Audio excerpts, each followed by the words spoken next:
Hey guys, if you're a faithful listener to the Back Pew Podcast, I just wanted to say thank you. We're so grateful that we have listeners who come back every week to hear more of our conversations. I also wanted to share that you can text BPP, Back Pew Podcast, BPP to 33655 and receive a link that will allow you to go on iTunes, like Will mentioned, and subscribe and leave a rating, leave a review. You'll also be able to use the links there to catch up on episodes that you may have missed and connect with us on Facebook and Instagram. And as always, welcome to the Back Pew. Welcome to the Back Pew Podcast. This is your boy Will Waldrop, my co-host Ethan here today. We together are the Back Pew, and we're here to have a good time, man. You having a good day, Ethan? Oh, super day. Well, everybody listening, I hope you're having a great day, because we're just excited that you're here. We thank you for listening. If this is your first time, we talk about the things of God. We talk about the things of the world. We talk about things of the world as a believer, right?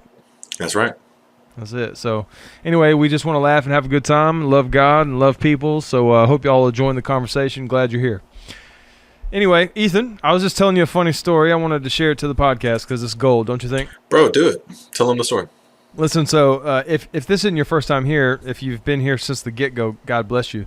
But early on, I shared a little bit about, my former addictions that I used to have. I used to have a drug and alcohol abuse problem, and so I went to a place called Canaanland in Alabama, in Otaugaville, Alabama, which was about 45 miles out from my home in Montgomery, where I grew up. And so anyway, so whenever we had to go there, because it's a public facility, multiple men are going to be there, you have to, pass a TB, a tuberculosis test, and a HIV test. So this was going to be the first time at 19 years old that I had ever been tested. And at that time I had been sexually active and certainly not honoring God with my body. And so anyway, basically I went down to the health department, and I was so afraid because I knew I was acting a fool out here in these streets that whenever I went, I took my Bible. And at that time, I was not very spiritually active. I was just about to open the door to my spiritual life and really love God for real. So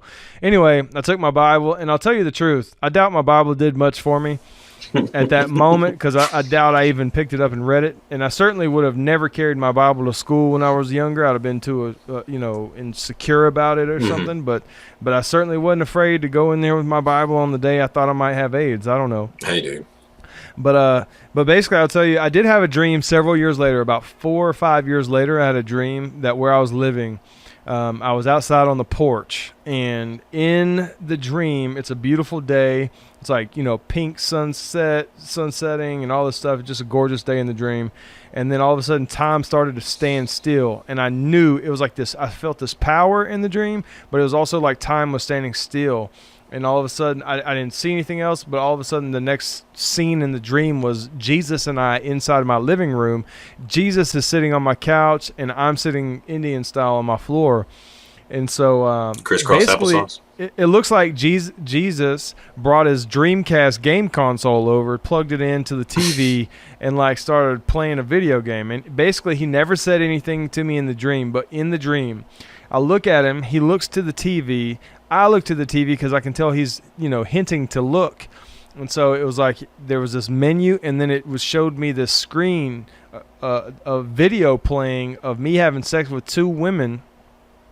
And it was basically their private parts, like in that lower area. In that dream, it looked like they had chemicals, almost like a Windex commercial showing bacteria on a window and it cleaning, like an animated illustration. That's how it was in the dream.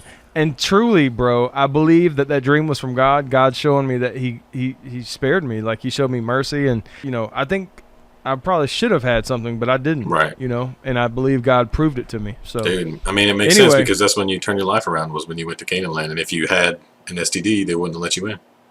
Isn't that wild? So maybe it was because I had to get in or right, whatever. Right. That's what I'm saying. Think about how. Wow. Think about how your life would be different if you made one mistake or made a few mistakes, and then, then it affected the rest of your life. Right. I mean, you could even think about it this way. Think about it. If you hadn't have gone to Canaan land, God wouldn't have been able to show you that mercy, and you would have gotten whatever them chemicals were. You'd have been like that bird that flies into the window in the Windex commercial. I still think about it to this day, and not even just because of the dream. You know, I really think of that experience like touching a hot stove. Mm-hmm. Like, I knew not to do it, but I wanted to see how hot it was. And then after you touch it, you get burned. You're like, okay, that was really dumb. Mm-hmm.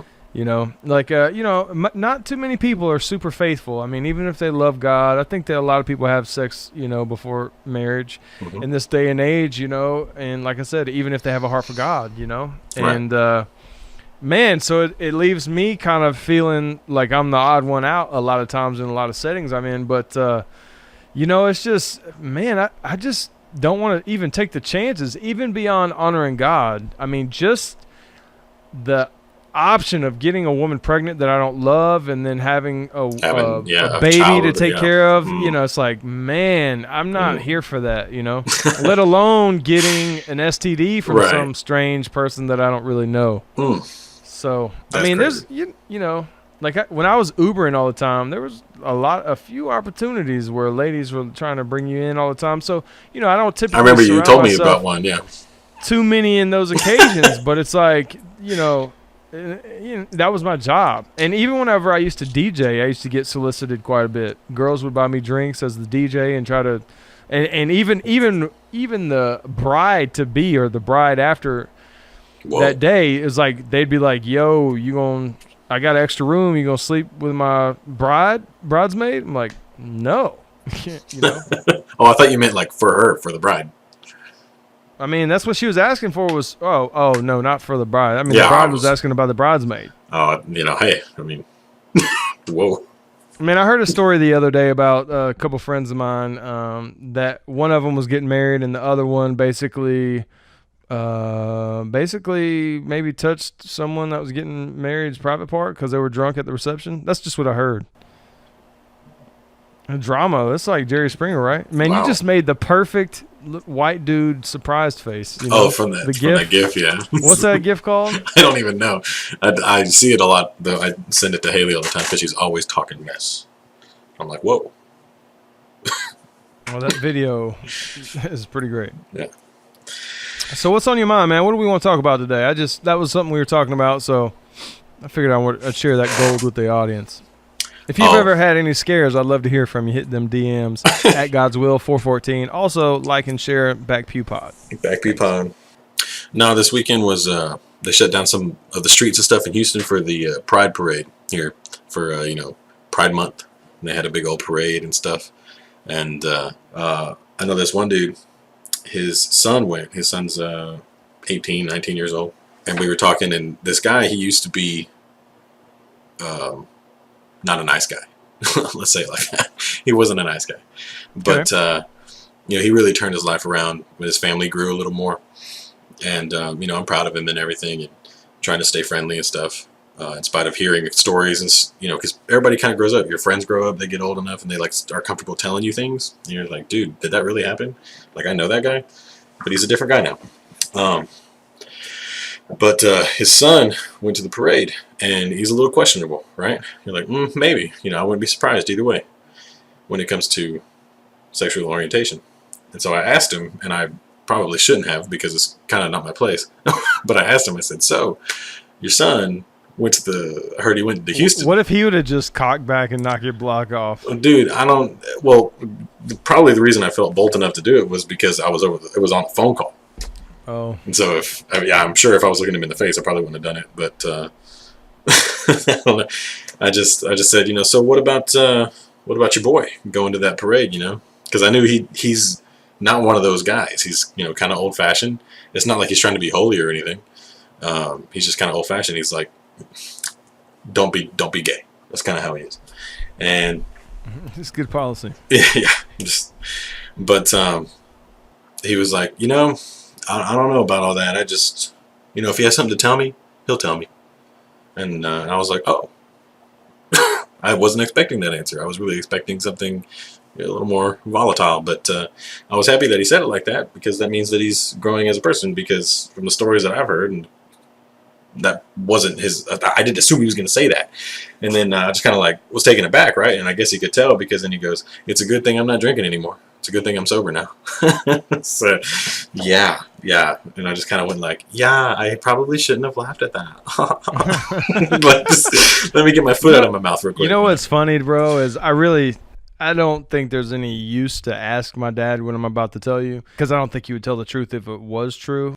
Whenever I was Ubering all the time, I had a couple of guys hit on me that were gay, and 2 or 3 in particular that touched me, like on my leg, invited me into their hotel, offered to do sexual things. Whoa.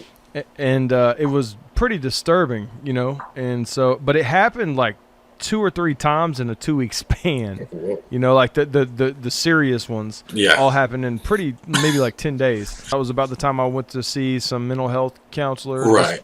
Because so seeing that happen, this happened, this job wasn't completely set up, so maybe my lifestyle was set up a little bit different than usual, and then that being weird, I wondered if my dad wondered if I was, like what for one, like why is it happening so many times, right? Yeah, what vibes are you giving for them to? And also, I had told him, like ladies a couple of times were like, and dudes, they don't want to assume, like in this day and age, people don't want to assume your sexual preference.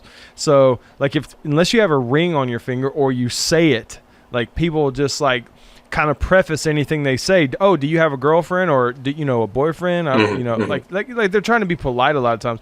So I told my dad that a few times, and I was like, man, I hope I'm not doing anything that's like making people feel, that they should, I don't know, or that I am, because why would they say that to me? Because you're gay. Because you're gay. Gay. Anyway, don't be gay. I don't think I have a gay bone in my body. I don't understand how people can be gay, and I really don't comprehend it. So anyway, no, but I did wonder if my dad was wondering. So I don't know. How do you think you would have reacted? This past week, I actually did have someone I went to Rhema with. Did I tell you this? That came out gay? No. Yep, somebody I went. I'll call their name. Their name is. Yeah. So, but I don't think you know this cat, but it was. I'll tell you what. It shocked me, but then as soon as it set in for like 5 seconds, I was like, makes sense. You know what? And I'll use this as a lesson too. I remember this person was pretty active in the school, meaning like he was the networking kind of guy. He made a lot of friends and like of all different types of people. So he wasn't just like hanging out with some people that were having fun. He was like making connections and having fun and enjoying it. I was just like, okay. And I didn't love him, but I was like, everyone else seems to like him, maybe. And whenever I was brand new to Rhema and out here in Tulsa, I was living in the South in my bubble, and then I'm out here in Oklahoma with a different swag and culture. Now, and not only that, but you add a pristine environment where I'm just around Christians. Right. Because even if I was in the South where I grew up and then I changed my people and the way I lived, it would be weird. So, but add that to it. So I was like, I really thought a lot of people were gay whenever I first moved here that just really weren't. Just you thought a lot of the Rainbow people were gay? Yeah, I really did. Just because like they'd be from California. Yeah. Which by the way, this person is from California. Dude, and that actually kind of makes sense. I didn't think that. I mean, I just thought, and you got to understand, like the I can see why you would think that. Thuggish, so now we got a bunch of soft Christians. Yeah, like, hey, how you doing? Like, tight pants with the khakis that show their ankles. Yeah, dude, come on, like shirts are so tight, a lot of V-neck their action buttons at are that opening. time. Yeah, their chest hairs are popping out. You're like, dude, read your Bible. Yeah, like I know typically we gripe about women wearing tight pants, but maybe your pants shouldn't be so tight, Right. Like, dude, are you really gonna drop that dun-dun-dun? Well, I mean, they not in church, please. So yeah, I just didn't know, but I remember. I want to use this as a lesson since it came up because I remember that that this person that came out recently, they wouldn't really give me the time of day. Apparently, I wasn't attractive enough. But like they would never show me love. You know what I mean? Like if you walk up to a group and they leave or something, I'd be like, I dude, was like, it was like that. I mean, he was never rude, but I could tell he wasn't trying to be my friend. Right. So I was like, dang, oh well. I just was like, and so the Lord showed me, I'm just not connecting you. That was probably one of the very first lessons when I got to Rhema. Like, everyone isn't supposed to be in your Right. circle. You're not everyone's friend. Everyone's not your friend. It's kind of like they say rejection is redirection, Right. or something like that, you know. And so that was kind of how Preach it, Pastor. Preach how I it, felt. Pastor. But so Say that. then you fast forward it, you know, and you know, Now he's gay. yeah. So it's like, you know, and I know this person is close with Christians. I know this person's still active in the church. I guess I really kind of seem to want to stray away from topics like this, not because it's I'm scared, because I'm not scared, and I don't want people, because we've talked about this a couple of times, I don't want people to think that this is what we come here to do. But it is something that, you know, I gave a lot of thought about because of that. And then last week, you know, because we did talk about it on our podcast, Ollie and I talked about it, and he said he listened to some of our podcasts, and he thought that we were a little bit too black and white. And listen, I always accuse you of being black and white, but like he said we were, you know, and basically, you know, and this is based on his approach from the Catholic Church that he's experienced. But, you know, he's like, you know, I told him I didn't think you're black and white, because he says that they say it's okay to be gay. I said, no, they don't, because they don't let you get married in the church. They? Meaning the Catholic diocese. Catholic Church. Okay. And so I'm like, even if somebody says that, they don't mean that. That's just like a trick, because, you know, because clearly you guys say you can't get married in the church. So if a gay person can't get married in the church, then it's not okay to be gay. Well, no, they can be gay, they just can't get married. Well, then it's not okay. Then it's, you know, exactly. so you know, I wondered, I will tell you, we talked about it for at least 30 minutes, and at first I just didn't see how we could be any more I don't know, accepting or whatever. But I definitely don't want to be black and white. And, you know, I'd like to hear your stance, if you know what Carl Lentz's stance on how he handles it. He just won't address it publicly. Yeah. But I guess, how can a person, here's the thing, and here's what Ollie was saying to me. Can a person be gay and love God and come to church? Yes. Okay. Wait. So they can come to church, obviously. It's possible. And I think that I'll say it's possible. think they can love. Yes. And I think they can love God and be gay. Here's what I'll say. I think the answer is yes and no, because if a person is struggling with these urges that comes to them naturally, I believe that God is a supernatural, super spiritual God. Yes, he's merciful.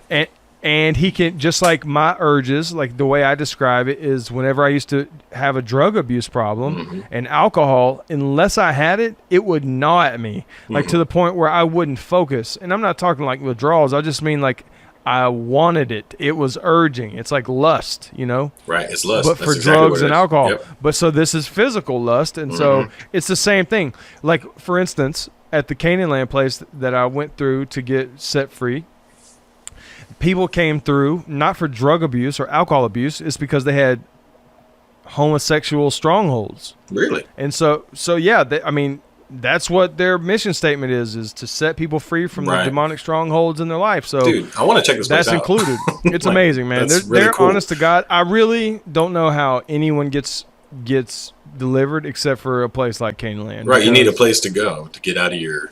You got to get away. You got to get the scripture in you. You got to have support. So, I mean, you know, I love that AA and all these rehabs and stuff works for certain people. I just know for me, where I was, wouldn't have worked. Right. No, they said, I heard somebody say you got to change your setting. Like, you have to change your settings so that your settings can change. Which is kind of. That's a good point. Change it up there. But, yes. Can someone be gay, love God, and go to church? Yes, it's possible. But that's like, you got to think, if you're going to think of it that way, you got to think of it like a video game. Level 1, level 2, level 3, all the way to the end. The Bible says that the path of the righteous man gets brighter and brighter till the noonday, like the sun rising up to the noonday. Yes, you can be gay, love God, and go to church, but the next level, you're going to not be gay, and you're going to love God, and you're going to be involved in your church. And maybe you struggle with urges forever. Right, and it's not even so much the struggle that's in question, because that comes with deliverance, which is more of a miracle. Sure. And so that's different for everybody. But the Right. reality of struggling with the urges, everybody has to deal with that. You were talking about drug abuse. Mine would be pornography. Sure. So and most men, I mean, if they have a male part, I mean, maybe it's not maybe they don't have a porn addiction, but right, just the lust. You got to control your thoughts. Right, exactly. And so, but the thing is, can someone be gay forever and just stay there on that level and love God? No. Well, that's what I said. Right. Basically, yes and no. Like, yes. On this, at the end of the day, yes, today, if they come in and they're gay and they have a heart for God, yeah.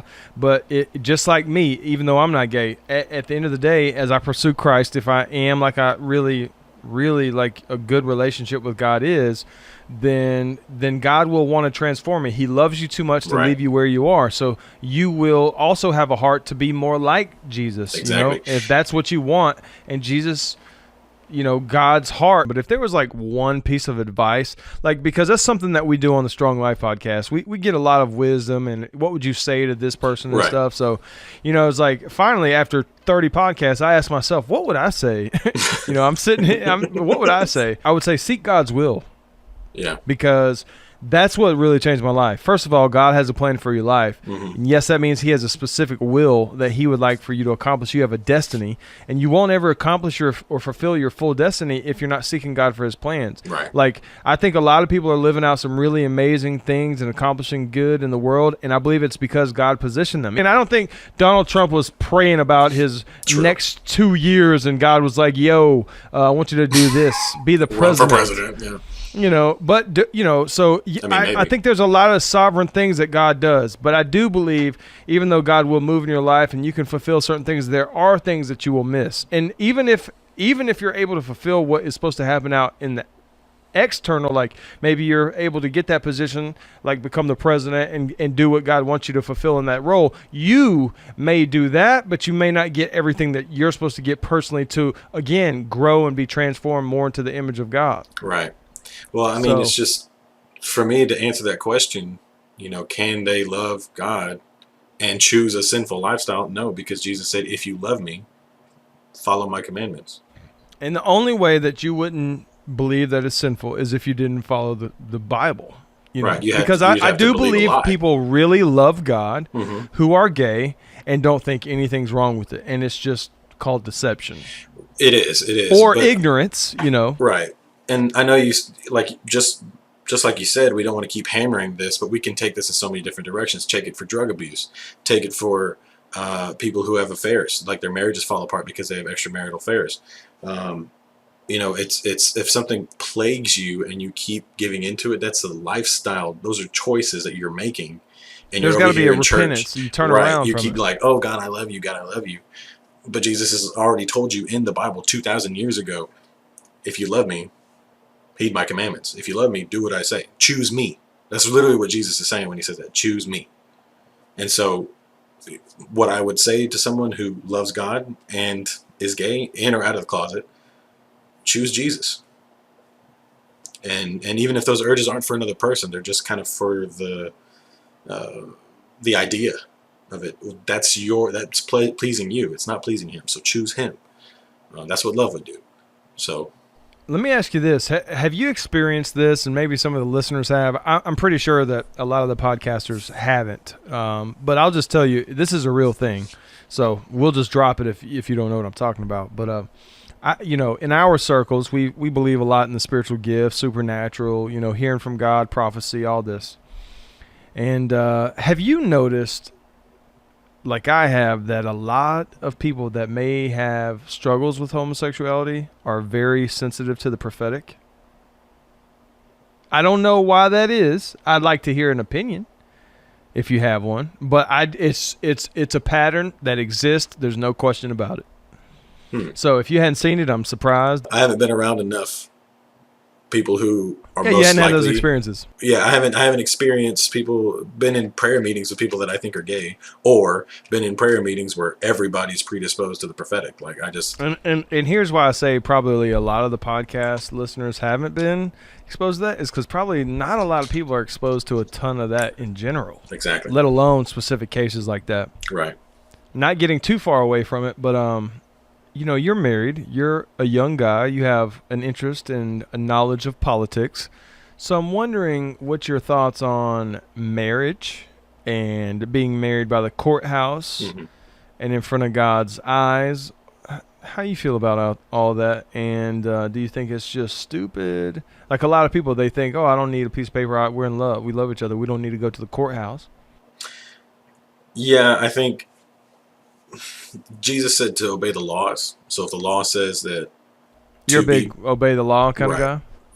I am, but I have a You problem bring with that the up law. like every podcast, and it makes me cringe. Because I really, if there's one thing that I struggle with in the Bible, it's that one. Look, you can obey the law and follow in Jesus's model, like obey, do what he said, obey the law. But there are times when the law is unjust and the law goes against the law of Christ. The law goes against the Bible. What do you do then? So Break you the got law. Here's a good example. Like in China, when we take Like in Bibles China. in places, when you break the law, how about that? law. So you got to think of laws like man's laws compared to God's laws, like scientific laws. Some laws are more powerful. Some laws matter more than other laws. And it has to do with how far they reach, how much effectiveness or how far their influence goes. So the law might be that you can't take Bibles into somewhere. Like what we did in China. Like that's what we did. We smuggled. But Did you feel awesome? I did feel awesome. I also That's something I've always wanted to do. it was pretty dope, but I also probably shouldn't have said that. Were you scared? In those situations where you choose to break the law of man in order to uphold the law of Christ or the law of God, you're not in the wrong, because the more important one, the more powerful one is behind you. Now, that does not mean that you escape the consequences of the law of man. I mean, every single disciple except John, every single of the 12 apostles, the closest ones to Jesus, except John, was martyred. And that was because they disobeyed the locals and kept preaching the gospel where they were not wanted. But Jesus told them to go. So they obeyed obeyed the word of Jesus, obeyed his commandments because they loved him more than themselves. So that means that they suffer the consequences of the laws of man. So as far as how do I feel about, I know you said that kind of makes you cringe or whatever. You can obey the law, and that's how I feel about it. But I have a problem with the law. So I could tell. Yeah. How do I feel about, marriage laws and stuff? It should not be federal. It should not be federal. What's that mean practically for us? Practically, us little simpletons. Okay, simpletons. In California, they can marry trees. In Nevada, they can marry humans and humans. It doesn't matter gender. In Texas, man and woman. In Alabama, nobody's getting married. It should just however the state elects it to be. And if you don't like it, do your best to change it and or leave. That's how I feel about it. But as far as just the eyes of God, say the government collapses, right?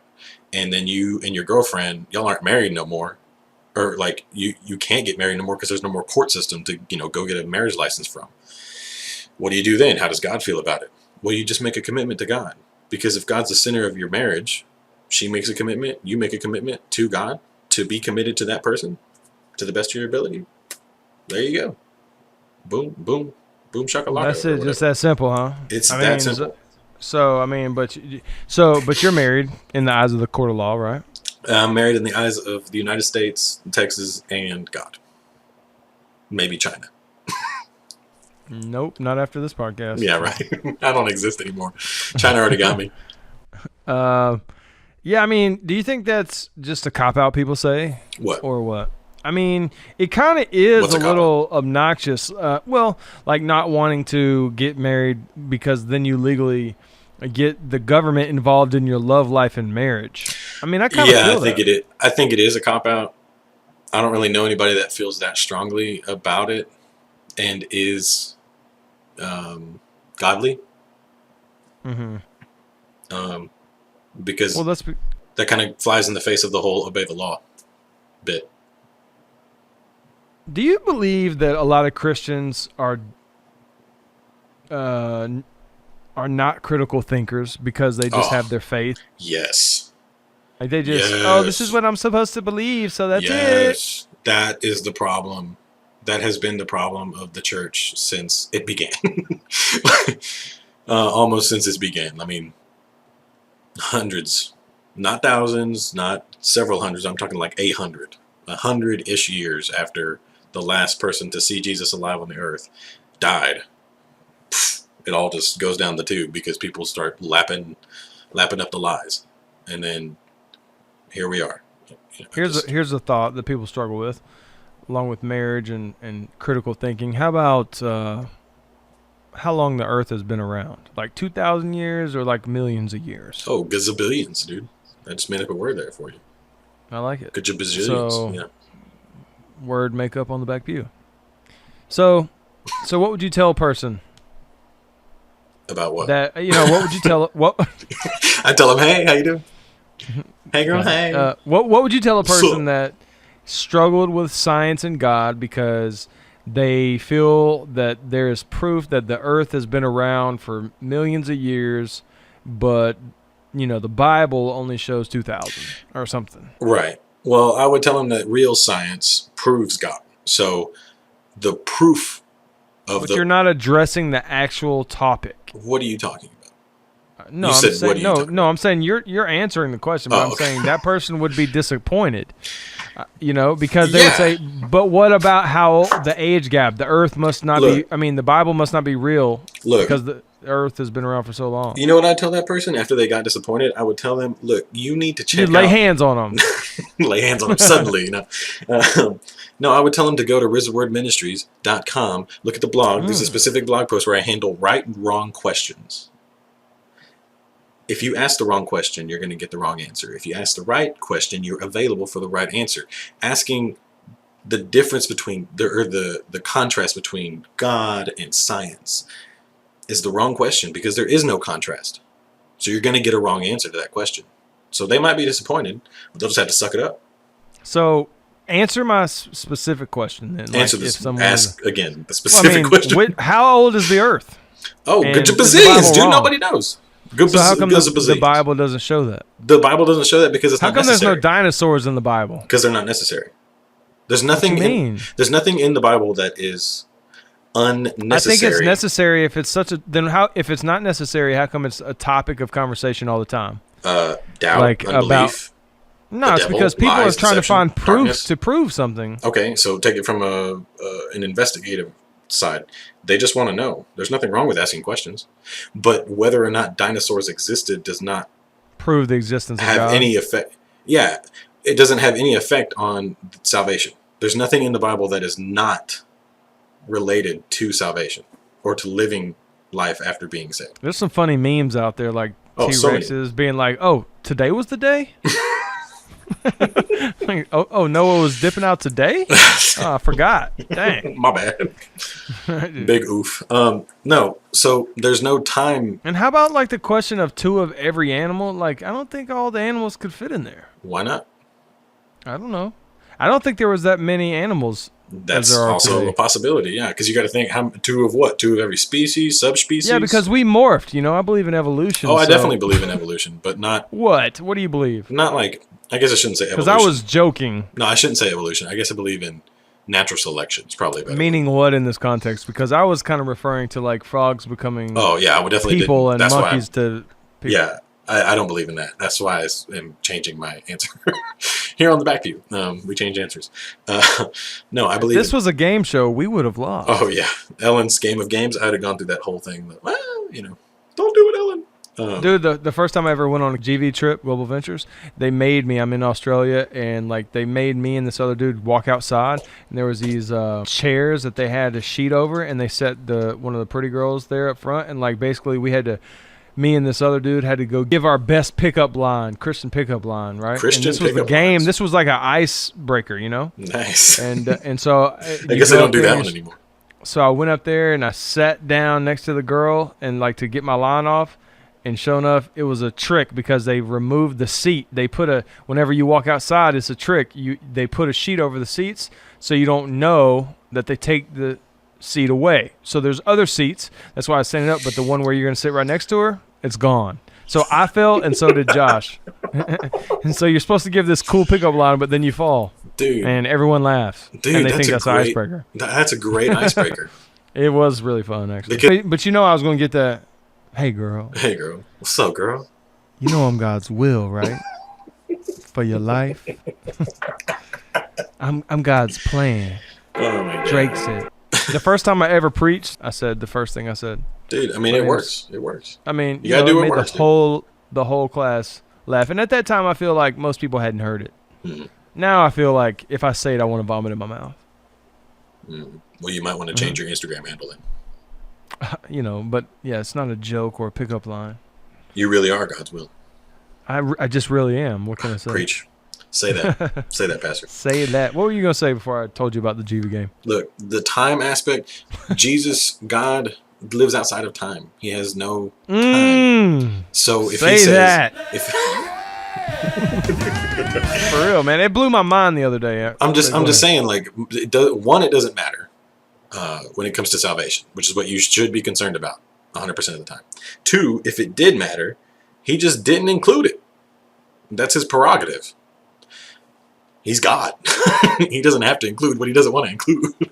Yeah, whenever I first went to Rhema for Bible school, I remember I came home back to Alabama to visit my family, and my brother and I had like a real deep talk. It was like one of our very first deep talks as me being a sober person and like loving God in this new lifestyle. Because we've talked about some of that stuff before, but I would fight for God, actually. I believed most of the things I believe now, just I didn't live them out, Mm-hmm. But my brother didn't have those same beliefs, so we'd struggle. But then I would be doing drugs all the time and like living this crazy hypocritical lifestyle, so I had no credibility. So even if I got through to him after a 3-hour conversation, like I had no credibility for them to listen, So that was part of the main reasons I actually got my life together. But anyway, so I remember we had this conversation and he asked me, and I really just wanted to laugh in his face, like not to be disrespectful. And I didn't laugh because I didn't want to be rude in a sincere question.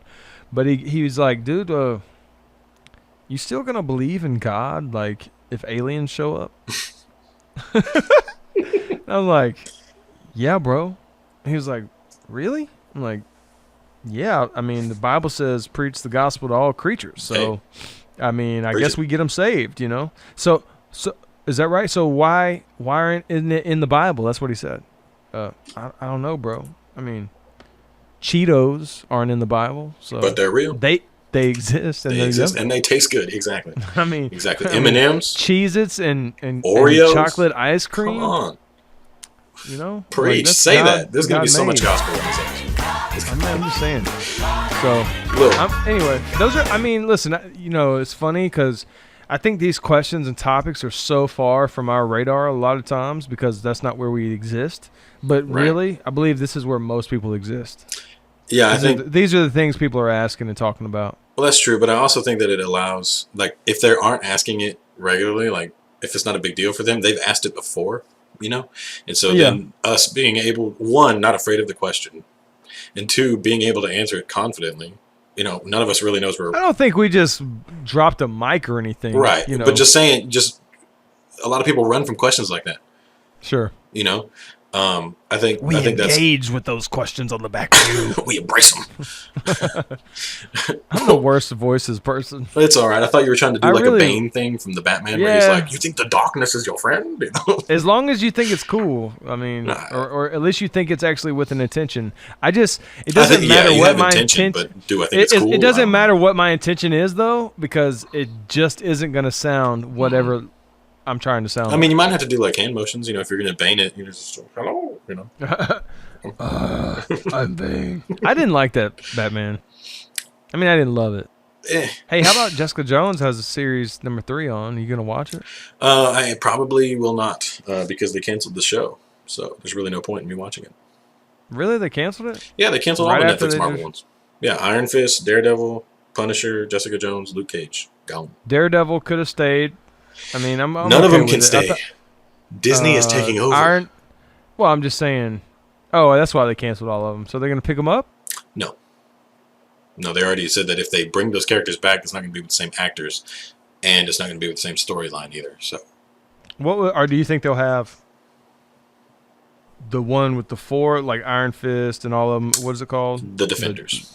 Defenders. Do you think they'll come back? No, that was definitely canceled. With the other ones that were canceled, do you know how cancellations work? No, because I didn't trust TMZ, and that was the only place I saw it reported. Yeah, no, I definitely saw that on like the Marvel website. Nice. I was pretty upset about it, but I've gotten over it hey- because it's been a while. So Yeah, I don't really care. nerd. But Daredevil was pretty cool. Daredevil was cool. Jerks. And really and truly, the Jessica Jones thing, man, the first season was pretty dark. Yeah. I wouldn't recommend it. Not to Christian people. But Bro. I definitely watched it in case anyone wants to know. I mean, I feel like if you do Game of Thrones, you can do the ones that we talk about, like Jessica Jones, Yeah. Walking Dead. Yeah. I know you don't really care for the Walking Honestly, Dead, my only problem with Jessica Jones' first one, it was a little dark. And the reason that bothered me was because it was out of character. I wasn't used to that from Marvel stuff, right? Yeah, but that was in character with her comic. Like, her comic was the first one that dropped the F word. Her comic was the first one that had. Well, I was think just it had used to a nudity in certain it. tone, Um, and then I didn't know. See, I don't ever know anything about the backstories of the comics. I just watch. So anyway, yeah, my no, I real appreciate problem. the comics. Like, I like that. I'm sure. I'm past that place, so I just want to watch it. But for me, Jessica Jones, it was just a little lusty. There's a lot of sex. And they didn't show of much, sex. but it was hot and heavy. Right. Like, whoa. Whoa. So, yeah. Like I'm breathing heavy for no reason right now. What is this, a PG-13 rom-com? Yeah. So, hey, here's the thing, though. I actually learned this by accident. And this is not how we do things in overseas, because we preach the gospel and it's pretty like right there on the spot. People get born again. People are just more accepting. Culture's different, so things happen different. Almost like you read in the Bible. Exactly. Yeah. I mean, it's like, oh, you don't think those things happen until you go overseas. And I'm not Right. even talking about miracles. I'm just saying like it's seeing 2 and 5 and 15,000 people, Right, and instant they walk. conversions, yeah. They walk 100 miles to get there. Exactly. That's like real stuff that happens still. Mhm. But because it's funny because I used to read the Bible and think this is just so far fetched, But that's because we're so privileged in America, Oh, so I've gained a lot of influence and credibility So much with cred. long-term relationships, right? And just being genuinely interested, talking to them about their beliefs, really questioning them, like what do you believe? Why do you believe that? How did you come to that? Like instead of like debating them every single freaking time, and just asking them, like they're a human too, they see things differently. I'm genuinely curious because for me, my personality is I'm curious because I really don't see how it's any other way. So I'm fascinated that other people have these other deductions that they Right. believe is true. Right. So, but that's helped me build relationships and then credibility in moments where maybe they need something from God, or they would come to me and talk to me, or talk to me in general when they wouldn't talk to anyone else about things. Right. And I just think being genuinely interested in other people's beliefs, even if they don't believe like you, really goes a long way. If that's your sincerity, about you. Right. No, I definitely agree with you, and I'm down. No, I hear you. I'm just saying. I'm not arguing that. I kind of moved on to try to, even though I brought that up on the podcast, I'm just trying to give some value to people because I think a lot of people, at least in my case, especially whenever I got on fire for God, I was so hopeful of leading people to Christ that when I wouldn't be able to lead them to Christ, I would be so down. Oh, it bothered you, and okay. Oh, but I get what you're saying. My bad. So while I mentioned, things happen pretty fast overseas a lot of times, and that can happen here. Like there is a lot of value in just building relationships just with having a people that conversation. believe different you, and continuing to build rapport with people and a friendship even, maybe you don't bring them into your super inner circle because that's not, but like God brings people into your life. I really almost think that a lot of people are taught that they shouldn't be around people that don't believe them like them. I think I've experienced people being taught that when it comes to Christians and Christians. But most people will be like, you got to be nice to everybody, even the Muslims, even the Hindus, even the atheists, But or maybe not the atheists. I haven't really experienced that. But if they are either an atheist or another Christian, another denomination of some sort, there's backlash. But if you're nice to Muslims or Jews or Hindus or Buddhists or whatever, then you're like the cool Christian, and people applaud you. People pat you on the back. And I don't know if this is true or not, but from the experiences that I've had, I've noticed race. Like pat on the back for people who don't look like you, and they don't believe like you because they don't look like you. So go ahead and witness to him, white boy or black boy. I've seen that before.